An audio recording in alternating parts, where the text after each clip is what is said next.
Bonjour et bienvenue à Urgence économique. Il y a quelques mois, nous avons abordé en détail la crise énergétique que nous vivons toujours actuellement. Nous l'avons abordée autour des différents enjeux qui gravitent autour de la question, mais également les différents acteurs et les différents enjeux, et également leur impact par rapport à l'économie marocaine.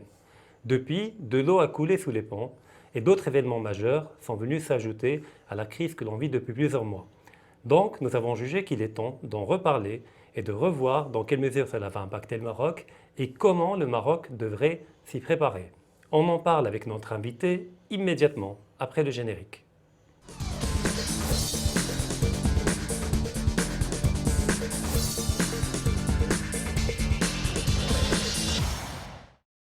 Oussama Ossini, bonjour. Bonjour, c'est Rachid. Alors, heureux de vous retrouver à nouveau à Urgence économique.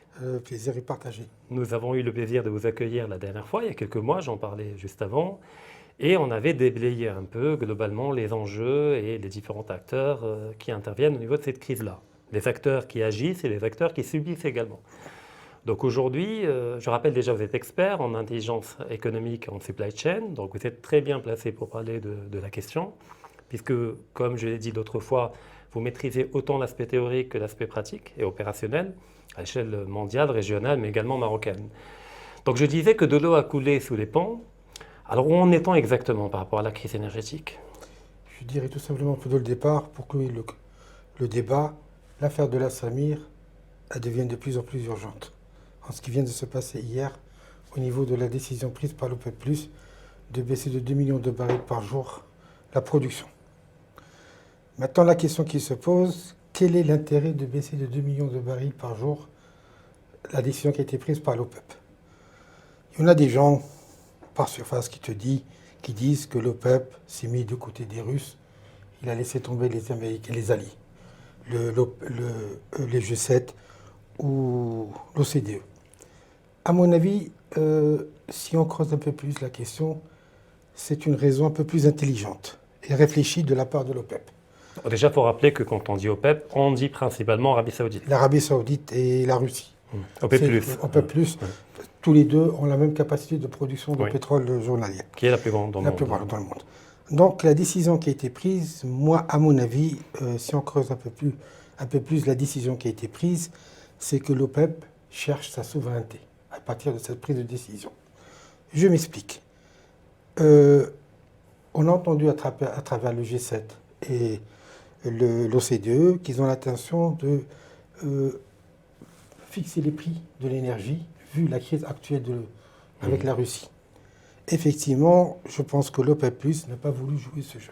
Donc il voulait, pour rappel, fixer le prix du pétrole russe. Russe, oui. Le plafonner. Plafonner. Pour qu'il soit interdit pour les pays membres du G7 et de l'OPEP d'acheter le pétrole russe au prix du marché. Et d'acheter un prix inférieur pour étouffer l'économie russe. Voilà. Juste pour rappel. Voilà, pour rappel. Et donc l'OPEP+ a eu peur de se retrouver dans la même situation que la Russie.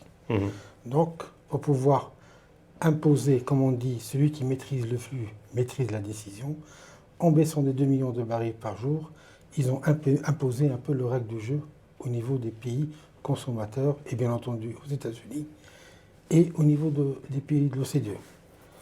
L'autre raison aussi, c'est que, comme je dis très souvent, ça fait plus d'un siècle. 80% de l'énergie vient de l'énergie fossile, à savoir le charbon, le pétrole et le gaz.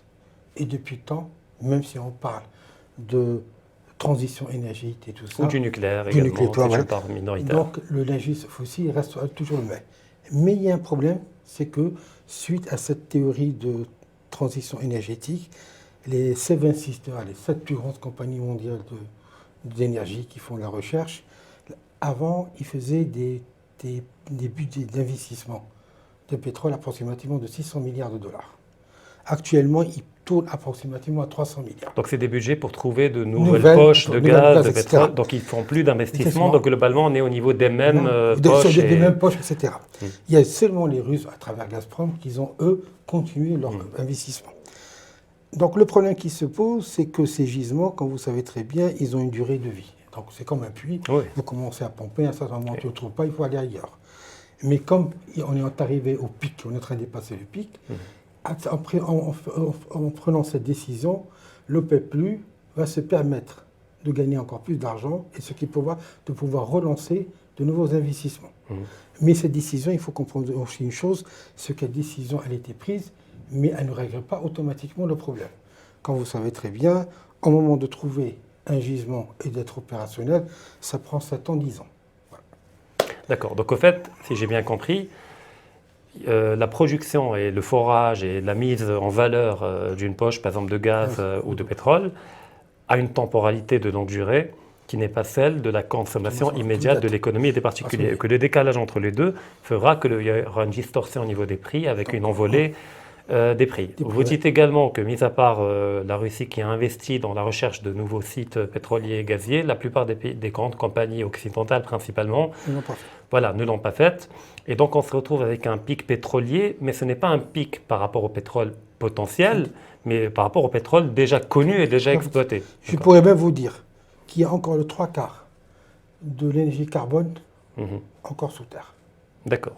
On parle d'ailleurs du pôle Nord également, Voilà. peut-être qu'il y a des gisements. Et ça, ce n'est pas moi qui le dis, c'est le GIEC, dans le dernier rapport du mois d'avril. Donc il n'y a pas de rareté en réalité à long terme, mais c'est une rareté immédiate. Par rapport parce qu'on n'a pas... Maintenant, la question, est-ce qu'il faut les garder pour le côté environnemental ou ça c'est une question un autre débat idéologique. Un autre débat, voilà.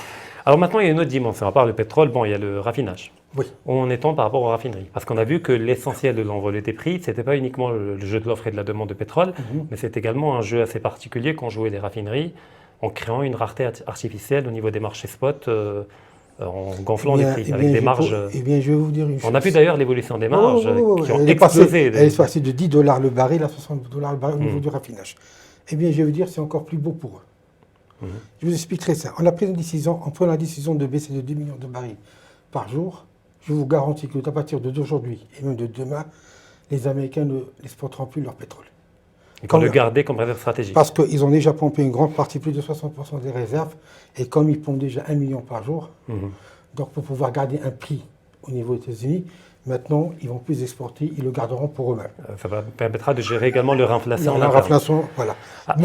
Et donc, automatiquement, je peux dire qu'au niveau des pays de l'OCDE, ils ont intérêt à le chercher ailleurs. Parce qu'il y a un petit problème, effectivement. C'est-à-dire qu'on a les Américains qui ont vendu un mensonge en réalité aux Européens. Alors, ils ont écouté, arrêtez d'acheter le gaz et le pétrole russe. Voilà. Bon, ils l'ont fait un peu, mais comme ils ne l'ont pas fait tout à fait, peut-être, là je dis avec des précautions, les Américains ont décidé de forcer la réalité en éventuellement, ça reste à prouver, en faisant exploser les gazoducs Nord Stream 1 et 2 pour obliger l'Europe à ne plus acheter de gaz, en tout cas à la Russie, en leur promettant en échange du GNL. Et du pétrole également à partir du pétrole. Mais là, vous me dites qu'à la fin, ils leur disent désolé, il n'y en aura pas pour tout le monde, on va le garder pour nous. Voilà. Peut-être qu'ils vont dire. C'est la décision de l'OPEP+, qui va l'imposer automatiquement. Donc c'est maintenant la question qui est en train de se poser. Et là, on va faire un peu de stratégie, de l'imagination stratégique. Dernièrement, le ministre des Finances allemand vient de dire que c'est honteux de la part des États-Unis de se sucrer sur le dos de la crise européenne au niveau énergétique en vendant le gaz à des prix orbites. Et comme dernièrement, on vient de connaître hier, avant-hier, que l'un des pipelines de Nord Stream 2 n'a pas explosé, quelque part, est-ce que cette phrase dit quelque part que les Allemands, qu'ils vont peut-être retourner leur veste et de retourner vers les Russes. À moins qu'il y ait une autre explosion. Tout est possible. D'accord. Alors il y a cet aspect-là. Donc l'Europe, peut-être ne pourra plus acheter au niveau des marchés spot des contrats à terme sur le gaz et le pétrole américain. Et si vous me permettez une chose, effectivement, tu viens de donner une autre idée. Hier, au niveau de l'OPEP+, l'Arabie Saoudite et tout ça, ils ont gardé les mêmes prix du pétrole et du pétrole pour les pays asiatiques. Quelque part, est-ce que ce n'est pas pour pouvoir permettre aux Asiatiques de vendre encore plus le gaz, le pétrole aux Européens? Par voie détournée. Par voie détournée, comme de la marge, la plus-value n'est pas impactée. Donc eux, ça va leur permettre de pouvoir vendre le pétrole aux Européens, sachant que les Américains ne pourront plus livrer. Bon, ça c'est... Peut-être, d'accord. Donc ils vont le vendre moins cher aux Européens, mais pas de manière flagrante, de telle manière à ne pas entrer en confrontation avec Washington. D'accord. Donc pour que tout le monde comprenne. Donc on a les Saoudiens.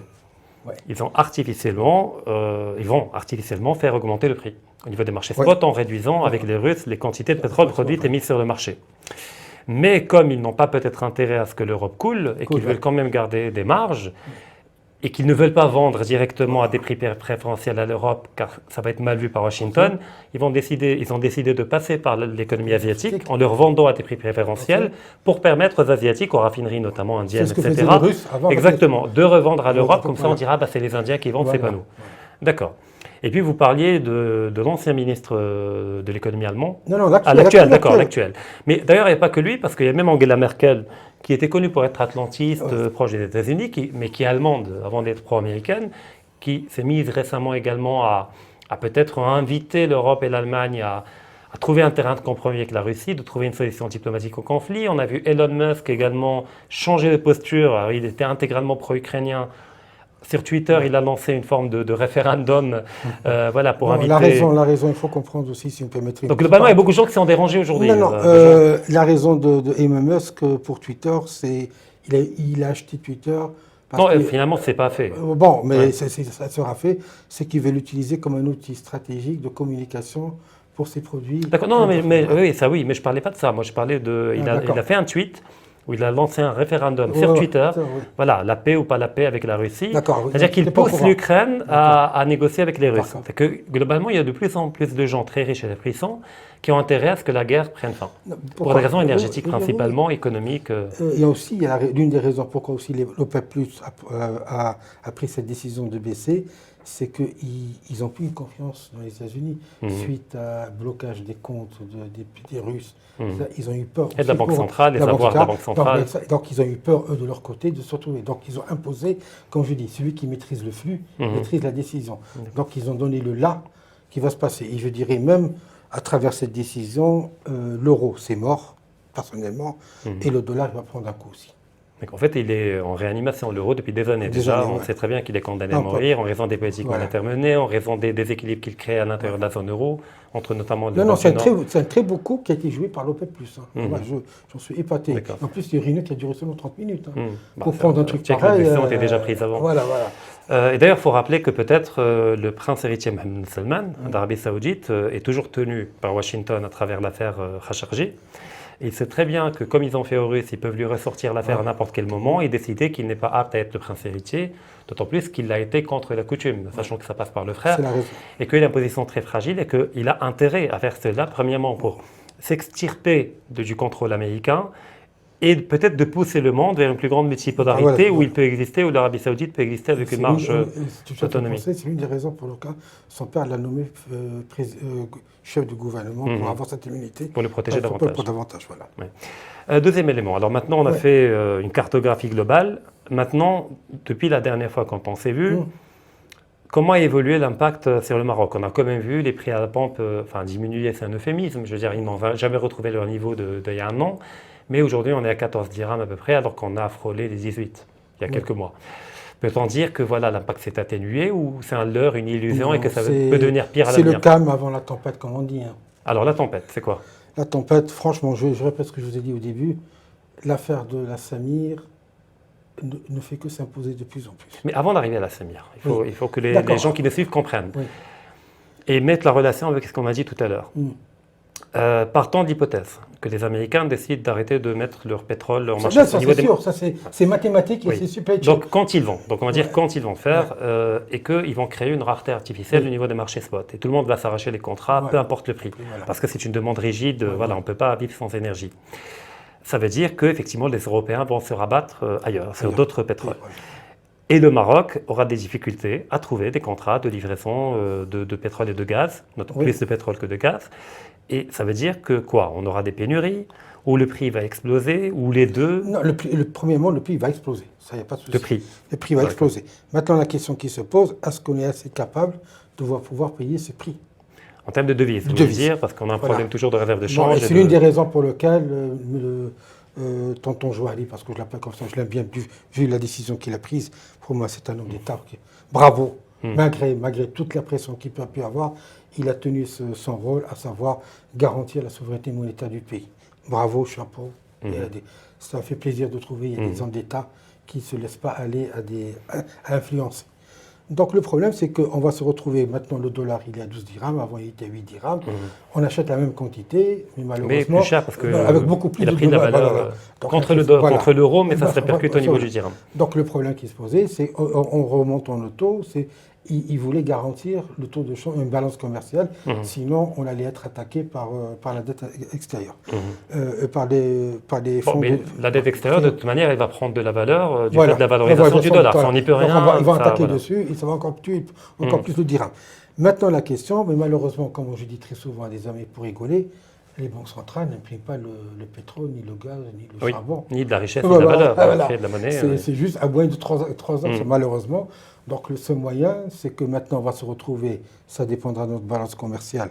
Et là j'ai quelques petites pensées pour l'OCP en leur disant, s'il vous plaît, essayez de revoir un peu à la baisse vos investissements et venez aider un peu le gouvernement avec le devise que vous rentrez. Ouais, mais en même temps, il faut rappeler que ce n'est pas le rôle d'aider le gouvernement. Je veux dire, on ne peut pas demander à des... Malheureusement, sinon on va se retrouver avec des passes énergétiques.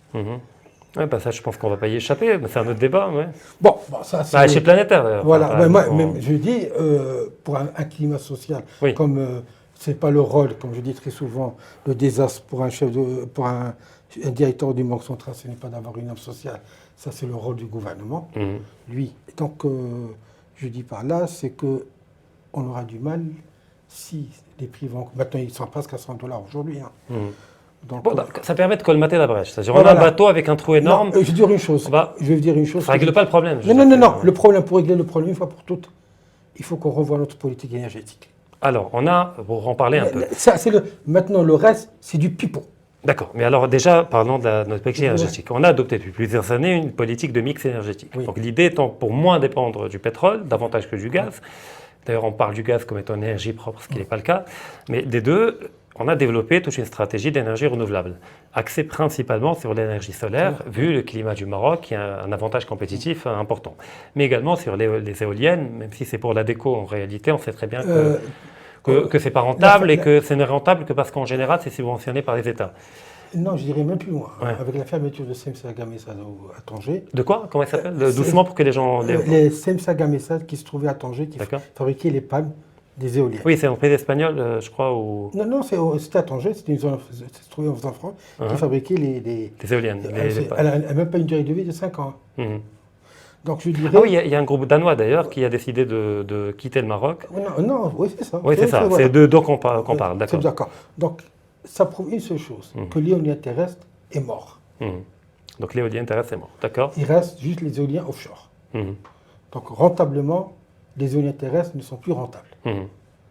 Bon, je me suis en train de poser la question, est-ce qu'on n'a pas réfléchi ça un peu plus tôt, au lieu d'investir autant d'argent dans une usine qui peut-être qu'il n'y a même pas eu de retour sur bon, ça c'est une autre question. Non, mais juste, parce que c'est important de le dire, on a eu la même polémique par rapport au solaire, est-ce qu'on aurait dû choisir le photovoltaïque ou non? Non. Mais le problème, c'est que, en fait, c'est facile de juger après coup, au moment où la nouvelle technologie qui est rentable est déjà là. Mais au moment où la décision a été prise, est-ce que ce gap de rentabilité était déjà là? Non, Rachid, il faut comprendre une chose, et ce que je l'ai dit, je le répète, que ce soit le solaire ou l'éolien, c'est une recherche qui est encore à l'état embryonnaire. Donc lorsqu'on parle embryonnaire, c'est qu'il y a une évolution technologique tellement rapide que les coûts changent. Lorsque l'éolien a été mis au Maroc, qui revenait à 1,20 dirham, actuellement, il y a 12 centimes aux Émirats et en Arabie Saoudite. Pour le même système. Et donc ça implique quoi en termes de stratégie? Alors, lorsque tu es en train d'investir sur 300 à 600 mégawatts d'un seul coup, tu dois amortir ça sur 30 ans. Dans un schéma où le marché ne s'est pas stabilisé, où la technologie est encore. Donc il vaut mieux ne pas investir trop il fallait partir en termes d'investissement autoroute, comme on a fait au Maroc avec les autoroutes. On a commencé avec l'autoroute Casa-Rabat. Donc petit à petit. Et ensuite, on a passé d'autres transferts. Et en même temps, il y a eu des transferts de technologie. Maintenant, les autoroutes, c'est les Marocains qui le fabriquent. Donc, au lieu d'aller sur quelque chose pour dire je suis le plus gros, le plus grand, le plus beau, et à la fin que c'est le plus rentable, d'aller sur un petit truc, et petit à petit, on peut même faire des transferts technologiques. Produire nous-mêmes et développer nous-mêmes éventuellement. Voilà, c'est tout ce que je disais. Mais au niveau solaire, ça pourra toujours marcher. Oui. Donc pour l'instant, le cœur de notre mix énergétique, mis à part les énergies fossiles, c'est l'énergie solaire qui est là. Donc vous dites qu'il faut changer de stratégie. Ça implique quoi? Il faut maintenant aller chercher Moi, franchement, personnellement, il y a le nucléaire, je crois que... Donc le nucléaire pour le Maroc, vous dites. Écoutez, nous avons il y a un temps économique qui s'impose, qui sont les 10 ans à venir. On sait que pendant ces 10 ans, excusez-moi du terme, J'ai compris. Ouais. D'accord. Ouais. Donc, il faut se placer, il faut dans ces 10 ans, il faut qu'on mette en place quelque chose, qu'après 10 ans, on puisse récupérer le reste. Donc, comment on sait qu'une centrale nucléaire, pour la mettre en place et qu'elle soit opérationnelle, c'est 7 ans. Oui. Et comme maintenant, on sait qu'au niveau des centrales nucléaires, bon, ça c'est un avis personnel, moi, l'hydrogène, peut-être... Mais là encore, on parle d'un secteur technologique qui est en plein progrès. On ne sait jamais. Peut-être dans un an, dans 6 mais mois, le nucléaire, on sait que... Oui, ça on maîtrise. On maîtrise, depuis en les plus, années on sait 50. très bien que le coût est très bas. Oui. Donc on sait, et en plus, il y a les centrales EPR ou les... Oui, mais ça, je pense pas qu'on pourra les avoir. C'est un autre débat. Parce que ça produit également de manière résiduelle du plutonium qui a usage militaire. Et en général, ce n'est pas ce genre de centrale qu'on produit dans des pays en voie de développement. Mais le problème, enfin le nucléaire, moi je suis un ardent défenseur du nucléaire dans l'absolu, en tant qu'énergie. Je ne parle pas du Maroc, mais à l'échelle mondiale. Mais le problème, dans le cas du Maroc, c'est que si on décide de réduire la part des énergies fossiles au profit du nucléaire, au fait, on passe d'une dépendance à une autre. Parce que le nucléaire implique une double dépendance. Premièrement, la maîtrise technologique, c'est qu'on dépendra toujours d'équipes étrangères pour entretenir la centrale, pour la mettre à niveau, etc., pour la sécurité de la centrale. On pourra former des Marocains, mais il y a des secteurs, des aspects où on ne voudra pas former des Marocains parce que ça relève de technologies assez particulières. La deuxième dépendance, c'est l'uranium enrichi. Et il n'y en a pas beaucoup dans le monde. Et d'ailleurs, il y a déjà une rivalité, une concurrence très frontale entre les différents pays qui utilisent le nucléaire, où chacun cherche à débrancher l'autre pour dégager de l'uranium enrichi supplémentaire. Et le problème, c'est qu'il n'y a pas un monopole, mais l'essentiel de l'uranium enrichi, c'est la Russie, le Kazakhstan. Donc, doit-on réellement aller sur ce terrain-là, un terrain de titans qui s'affrontent autour de... Comme tellement j'ai des idées qui se baladent dans ma tête. Il y a des centrales nucléaires qui utilisent les déchets des anciennes centrales nucléaires. C'est prototypaire. C'est des je ne sais prototypes pas. encore.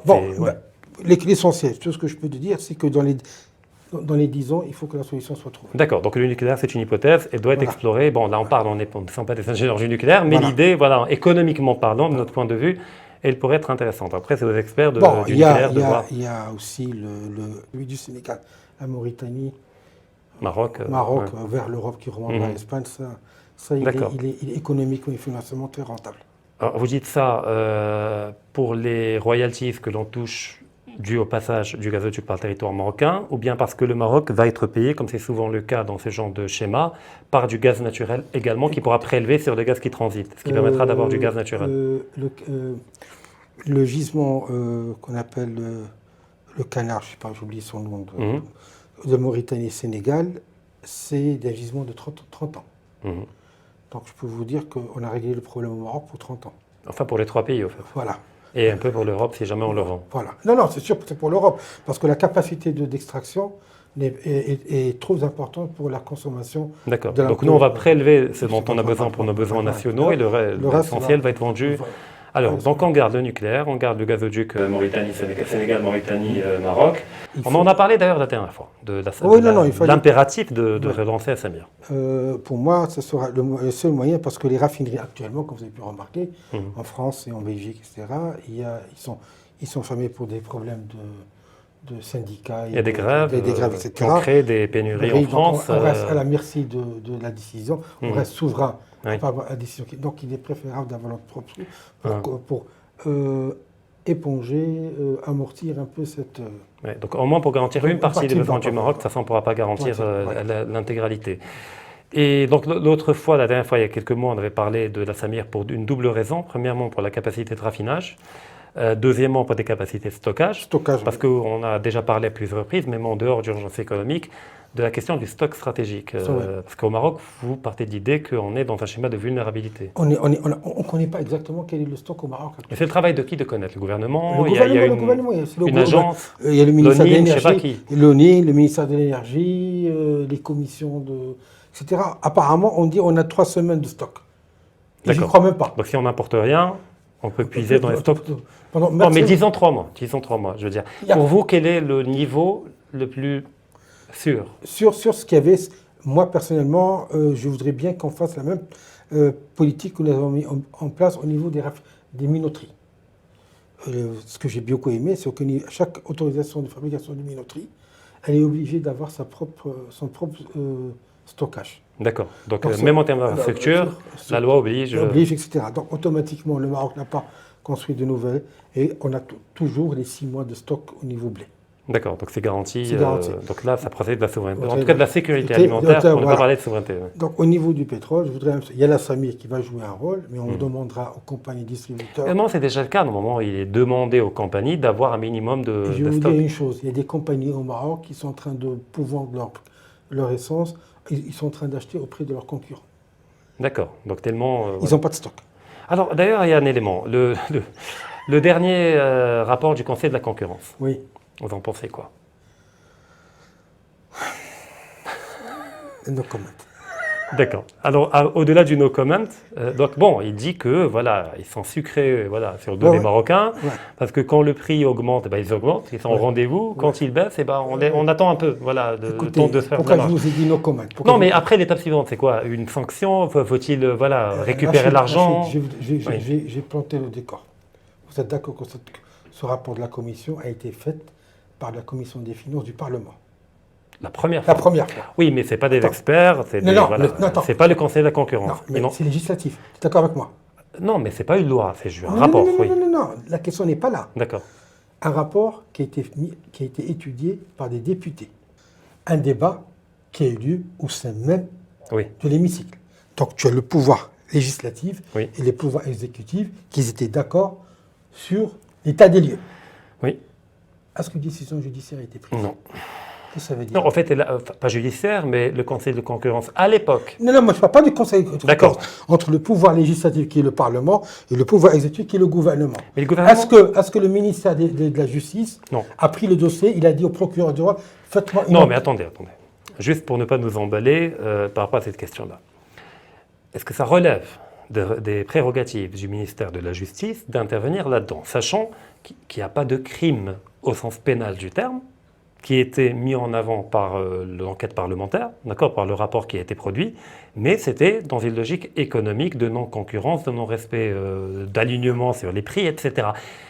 On ne peut pas aller directement vers le juge. Normalement, il faut que le Conseil de la concurrence fasse un rapport qu'il transmet au chef du gouvernement, et c'est au chef du gouvernement par la suite de prendre des mesures nécessaires. Mais on peut pas, relève pas du pénal pour que le procureur du roi... Je ne fais pas du pénal, moi, je ne fais pas du pénal. Alors quoi? Tribunal de commerce? Oui. Pour ça va traîner 4 ans. Et la peine après pour que... c'est... Je ne sais pas si c'est le bon schéma. Tout ce que je dis par là, c'est que même pas une décision, même pas symbolique. D'accord. Donc quelque part, je me suis dit, si deux pouvoirs les plus puissants au Maroc n'ont pas pu mettre en place, c'est qu'il y a quelque chose, il y a une puissance plus forte.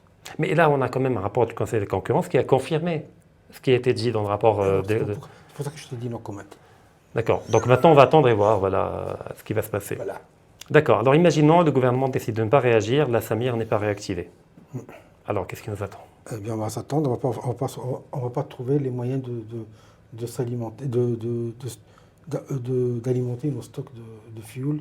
Et puis déjà de s'alimenter tout court, vu que l'alimentation l'agroalimentaire, tout cela consomme de l'énergie, les tracteurs ne pourront pas transports, les camions qui transportent les légumes.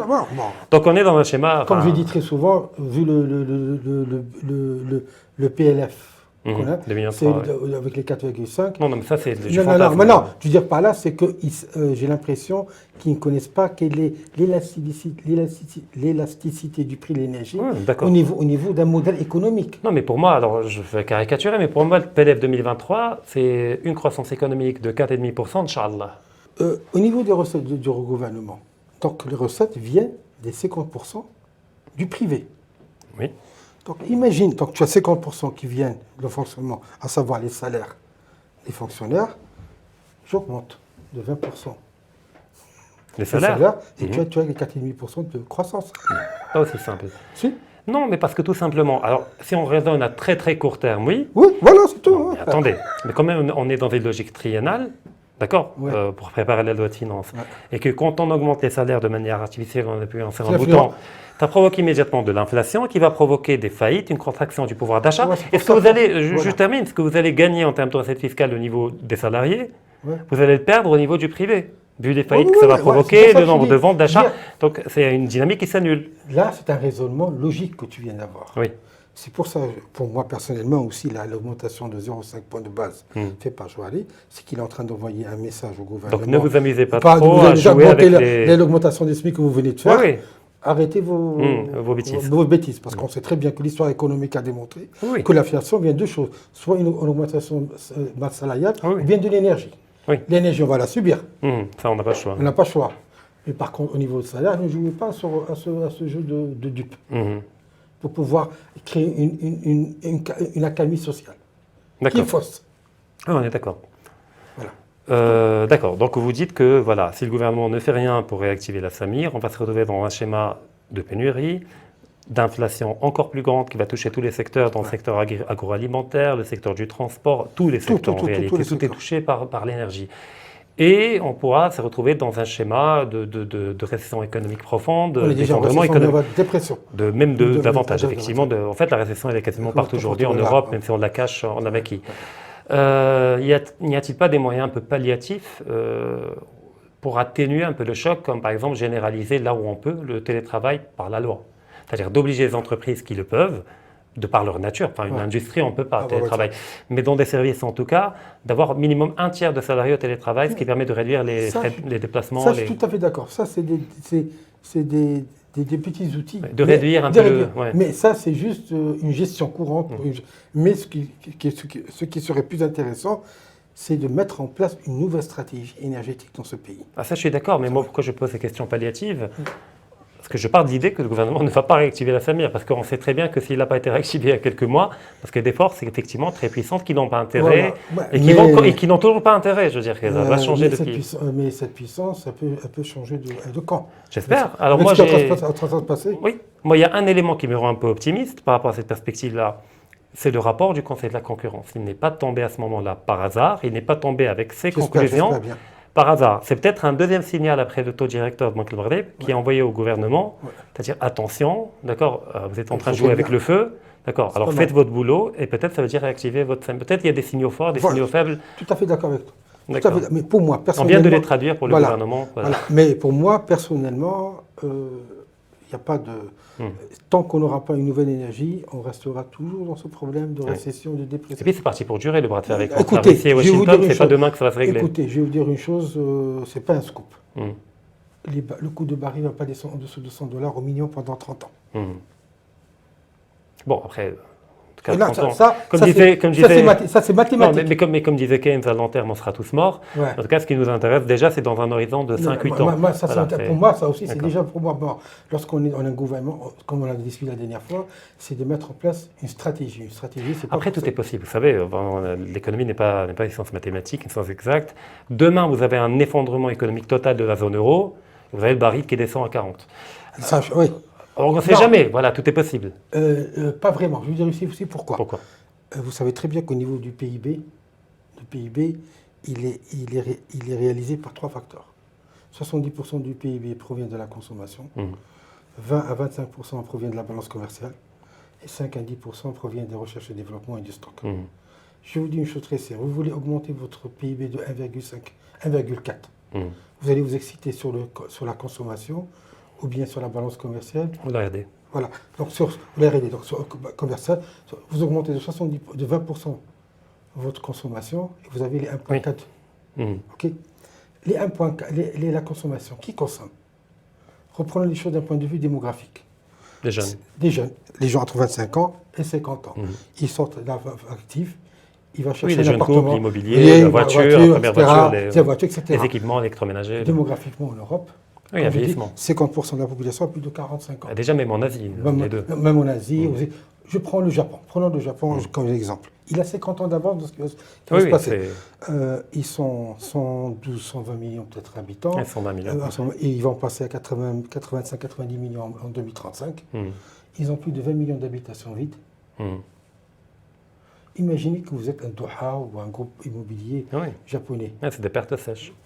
D'ailleurs, on a vu en Chine, dernièrement, il y a des tours immobilières qui ont été détruites Non, il était construit, pourquoi ils sont en train d'anticiper l'exode rural. Oui, mais ça n'a pas marché. Enfin, il n'y a personne qui est venu habiter. Ils ont détruit des tours qui étaient là, construites toutes neuves.